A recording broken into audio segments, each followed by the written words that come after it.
Hi, Assalamualaikum warahmatullahi wabarakatuh. My name is Naufara binti Zulkifli and my metric number is L24A0496.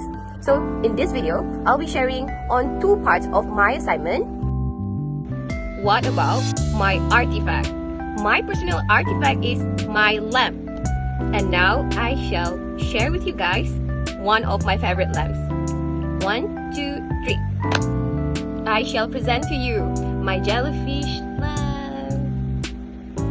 Look how cute it is in person. In my room, I have multiple lamps of different designs, small, tall, colorful, and simple. Each one of the lamps carefully placed, creating a soft, warm light that fills every corner of my space. To the other people, they might just look like ordinary lamps, but to me, they are quite companions.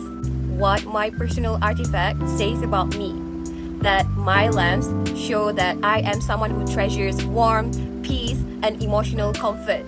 The lamp reflect my inner world, calm and happy and full of light even in lonely moments, even in a person.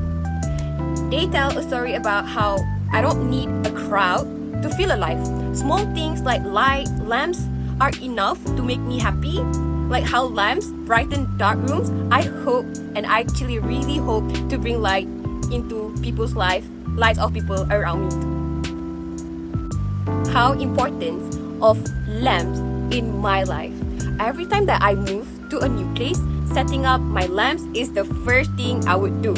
Whether I bring the old ones or buy new ones, the light reminds me that no matter where I am, I can create my own little world of warmth. Without my lamps, a new place actually feels cold and unfamiliar, but with them, even a strange room becomes a home. How does my artifact affect my feelings? The lamp itself chases away the coldness that I feel inside, both in the room and in my heart. It actually gives me the warmth that I need. And turning on a lamp after a long day instantly lifts my mood up, like a quiet hug made of light, and it actually brightens up my day after a long day. And the presence of the lamp itself gives me the courage to be alone without actually feeling lonely. I like how to spend my me time with it. When I play with the lights, switching between colors or adjusting brightness, it feels like I'm painting emotions into my space. What would happen if my personal artifact disappeared? Without my lamps, my room would actually feel physically dark, but more importantly, I feel emotionally empty. I would miss the feeling of silence, comfort that they give, the sense that even in silence, I am surrounded by warmth and life. Losing them would feel like losing a part of myself, not trying to be cliche, but it's actually true. The part that finds joy in small and beautiful things. And one fact is, every time that I go to bed, I'll make sure that I'll light it up so that it gives me the comfort, and the warmth that I need so that it helps me to easily go to bed. In conclusion, my lamps, my personal artifact, are not just objects. They are a living part of my identity. It teaches me that happiness is not always loud or busy. Sometimes it is as simple as a soft light in a quiet room. If my personal artifacts disappeared, I would lose the emotional anchors that remind me of who I am wherever I go. Where I am actually a happy-go-lucky person, and I would love to brighten up the room to do so, and if I want to do so. So part 2. I will reflect on a time when I wished that I had really listened.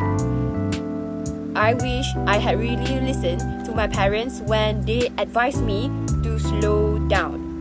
I was always busy offering my help to others, volunteering, and being the last person to return home during holidays. I thought making others happy was enough to make me happy too. But it doesn't work that way. And how did not listening effectively during that time actually affect my life? where not listening to my parents' advice made me emotionally and physically exhausted. I forgot to care for myself and felt lonely even when surrounded by people. Eventually, I broke down and shared my feelings with my parents, realizing that I had been ignoring my own needs. What I learned from that event, from that experience, that while it is good to make others happy, I must not and never forget my own happiness. I deserve rest and joy as well. I also learned that my parents' advice was a form of love and protection towards me. Why was it so important to listen in that situation? It was important because my parents actually saw what I couldn't, that I was wearing myself out for so much. Listening would have saved me from burnout and sadness. After talking with them, I learned how to manage myself, manage my time, and take care of myself better. And I would say that listening to the people who love us is not weakness. It is a way to love ourselves